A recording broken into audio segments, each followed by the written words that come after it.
구독, 좋아요, 알림 설정까지 부탁드려요. 안녕하세요. 찐테크TV입니다. 스트리밍 시장에서 독주를 하던 넷플릭스, 2019년 디즈니가 스트리밍 시장 진출을 선언하면서 거대한 스트리밍 전쟁은 시작되었고, 2020년 팬데믹이 터지면서 미디어 그룹 간의 고객 확보 전쟁은 더욱 과열되는 양상을 보이게 되었는데, 과연 스트리밍 시장에서 누가 최종 승자가 될 것인지 한번 살펴보도록 하겠습니다. 넷플릭스는 1997년 미국 캘리포니아에서 기업가 리드 헤이스팅스와 마크 랜돌프가 설립한 미디어 스트리밍 및 비디오 대여 회사로 출발했습니다. 1999년부터 넷플릭스는 인터넷을 통해 온라인 구독 서비스를 제공하기 시작했고, 구독자들은 넷플릭스 웹사이트에서 보고자 하는 영화 또는 텔레비전 제목을 선택하면 선불 반품 봉투와 함께 DVD 형태로 원하는 미디어가 고객들에게 보내졌습니다.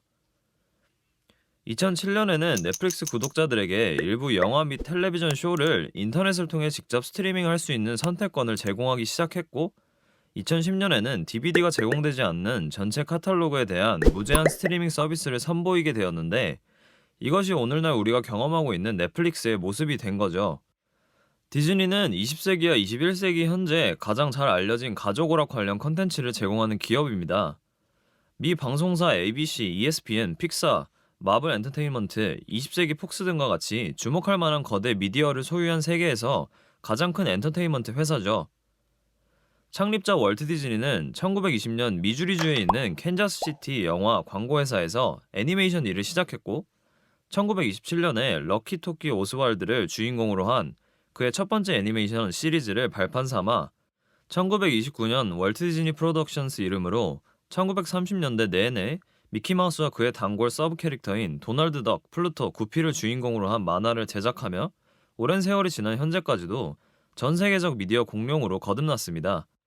ABC 회장이었던 밥 아이거가 2005년 디즈니의 신임 CEO가 되면서 디지털 미디어의 비대화가 시작됐다고 해도 과언이 아닐 정도로 수많은 헐리우드 스튜디오 사냥에 나서게 되면서 2006년 픽사 7.4 빌리언 달러, 2009년 마블 엔터테인먼트 4 빌리언 달러, 2012년 루카스필름 4빌리언 달러, 2019년 20세기 폭스를 71빌리언 달러에 인수하게 됩니다. 그리고 드디어 2019년 11월 넷플릭스가 독주하던 시장에 디즈니 플러스가 디지털 스트리밍 서비스를 선보이며 컨텐츠 스트리밍 시장에 도전장을 내밀게 되죠. 넷플릭스와 디즈니 스트리밍 경쟁 관련하여 구독자 확보 부분을 먼저 비교해 보겠습니다. 결국 구독자 추이에 따라 매출도 상승하는 것이니까요. 스태티스타 자료 2020년 3분기 기준으로 넷플릭스는 글로벌 선두주자답게 약 2억 명의 구독자를 확보하고 있고, 디즈니 플러스는 동기간 6천만 명의 가입자를 확보하고 있음을 확인할 수 있습니다. 하지만 디즈니 플러스가 현재 서비스가 되는 지역이 미국, 유럽 외 몇 개 나라에 국한되고 있다는 점을 감안하면 1대1 비교는 조금 무리가 있지만, 8월 이후 2020년 12월 현재 디즈니 플러스 가입자가 한 분기에 무려 1,300만 명이 늘어난 점은 디즈니 플러스의 확장성이 가속화되고 있는 상황을 잘 보여주고 있습니다. 구독자를 확보한 스트리밍 업체들에게는 그 다음 숙제인 구독 서비스를 취소 못하도록 유지시키는 게 관건인데요. 소비자들은 스트리밍 서비스를 선택하게 될 때 가장 민감하게 여기는 요소로 결국 가격 대비 가치가 얼마만큼 나에게 제공되어지는지, 즉 가성비를 매우 중시하게 됩니다. 가성비는 결국 가격과 컨텐츠로 평가받는데, 먼저 가격 구성을 보게 되면 넷플릭스와 디즈니 플러스는 세 가지 옵션을 동일하게 주고 있습니다. 옵션의 개수는 동일하지만 구체적 내용 측면에는 차이가 있습니다. 넷플릭스의 경우 한 계정으로 동시 접속자 수 제한, 그리고 고품질 영상 제공 여부에서 가격 차이를 두고 있고, 디즈니의 경우 동시 접속자 수는 모든 가격대에서 4명까지 허용을 하지만 제공받는 스트리밍 채널의 수와 광고 삽입 여부 등으로 가격 차이를 두고 있습니다. 다만 두 스트리밍 업체는 최근 자사 서비스 월 구독료를 인상하는 모습을 보였는데, 선두주자 넷플릭스는 2020년 10월 29일부터, 그리고 디즈니는 2021년 1에서 3월부터 가격을 인상하게 되어 두 업체의 구독자 수만 고려해도 향후 마진 개선이 기대됩니다. 이렇게 넷플릭스, 디즈니는 스트리밍 시장의 막강한 시장 리더들로서 서비스 가격에 대한 주도적 역할을 할 수 있다는 부분이 두 업체에게는 큰 강점이라고 할 수 있습니다. 그 다음은 컨텐츠 점유율을 살펴보겠습니다. TV 가이드에서 작성한 그래프를 보면 회사별 컨텐츠 수를 정확히 밝히고 있지는 않지만 넷플릭스가 디즈니 플러스보다는 1.5배 이상 많은 것으로 보입니다.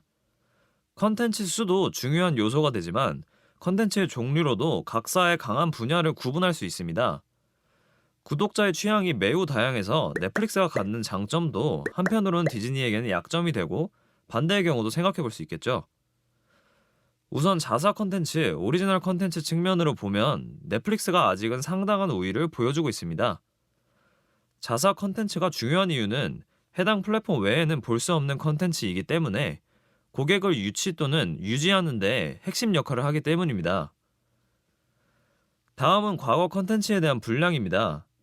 과거 컨텐츠의 경우 인기 있었던 TV쇼 등이 대부분 포함되며 디즈니의 역사를 생각해 볼 때 이 분야는 디즈니가 갖고 있는 IP가 압도적으로 우위에 있음을 확인할 수 있습니다.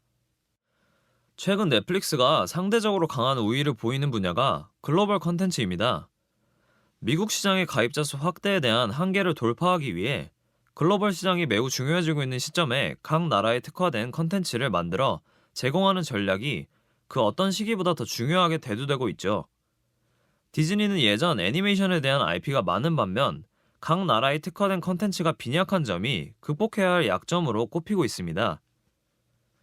영화 부분에서는 디즈니가 넷플릭스보다 보유하고 있는 수많은 IP로 인해 높을 수밖에 없지만 모든 스트리밍 업체들이 비슷한 분량을 보유하고 있다는 점은 그만큼 같은 영화가 여러 플랫폼에 존재할 수 있음을 시사해주고 있어 특정 영화가 아니고서는 큰 차별점을 얻지 못한다는 면도 보여주고 있습니다. 가족 친화적인 디즈니 브랜드답게 어린이를 위한 컨텐츠 분야에서 우위를 보여주고 있고 넷플릭스도 이에 못지않게 관련 컨텐츠의 중요성을 파악하고 대응하고 있는 모습으로 보입니다. 디즈니의 강력한 캐릭터들을 앞세운 어린이 컨텐츠를 극복하기가 쉽지 않겠지만 넷플릭스의 포지션을 봤을 때 언제든 오리지널 컨텐츠로 추월할 가능성도 배제하지 못할 것 같네요. 이와 같이 스트리밍 업체들이 가장 신경 쓰는 요소가 가격과 컨텐츠입니다. 도표 내용과 같이 고객이 스트리밍 업체를 선정함에 있어 중요한 요소로 가격이 가장 우선순위에 있고 한 개의 스트리밍 서비스에 만족하지 않고 추가로 다른 스트리밍 서비스에 가입하는 이유가 컨텐츠인 점을 감안했을 때 컨텐츠 역시 핵심 요소임을 알 수 있습니다. 스트리밍 업체의 중요 포인트 중 다른 하나는 글로벌 시장으로의 확장입니다. 넷플릭스의 전체 구독자 수 중 글로벌 고객층이 2018년을 기점으로 미국 가입자 수보다 훨씬 많이 늘어나고 있는 추세에서 알 수 있듯 현재 미국, 유럽의 몇 개 국가에 서비스를 제공 중인 디즈니 플러스 입장에서는 글로벌 시장으로의 구독자 수를 확장시킬 수 있는 기회임은 분명해 보이네요. 참고로 한국에 진출한 넷플릭스의 뒤를 이어 2021년도에는 디즈니 플러스도 한국에 서비스를 하겠다고 공식 발표된 상황입니다. 다음 도표를 보시면 넷플릭스와 디즈니 플러스의 가입자 수가 향후 5년간 현재보다 50에서 100%가 성장할 것을 예상하고 있습니다. 시장의 경쟁 구도는 고객들에게 긍정적인 효과를 미치는 경우가 많습니다. 경쟁을 통해 급격한 가격 상승을 견제하고 동시에 컨텐츠의 질적 수준을 제고하게 되는 원동력이 됩니다. 앞으로 SVOD 시장은 한 업체가 독식하는 게 아닌 유사 업체들이 경쟁을 하며 서로가 커지는 그런 시장의 모습이 예상됩니다. 소비자들에게는 더욱 선택권이 넓어지는 효과와 함께 다른 문화를 지금보다 더 쉽게 경험하는 계기가 되겠죠. 디즈니의 스트리밍 서비스는 스타워즈, 마블, 그리고 수많은 대형 프랜차이즈들을 통해 진정한 온라인 대중문화 엔터테인먼트 중심지로 거듭나고 있음이 분명합니다. 디즈니 플러스의 월간 구독료는 타사와 비교해도 상당히 매력적이지만 아직까지는 넷플릭스와 같은 라이센스 컨텐츠를 순환적으로 사용하지 못한다는 점이 약점으로 꼽히기도 합니다.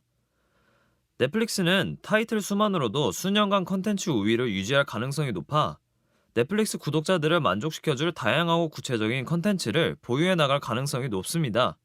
후발주자인 디즈니 역시 다양한 스튜디오들의 인수를 통한 시너지 효과 및 공격적인 글로벌 시장 진출을 통해 스트리밍 시장의 최강자를 위한 강한 반격이 예상됩니다. 이미 우리 일상의 일부분이 되어버린 스트리밍 컨텐츠 시장의 최후의 승자가 누가 될지 여러분의 생각은 어떠신가요? 지금까지 찐테크TV였습니다. 여러분들의 성공 투자를 기원합니다. 구독, 좋아요, 알림 설정까지 부탁드려요.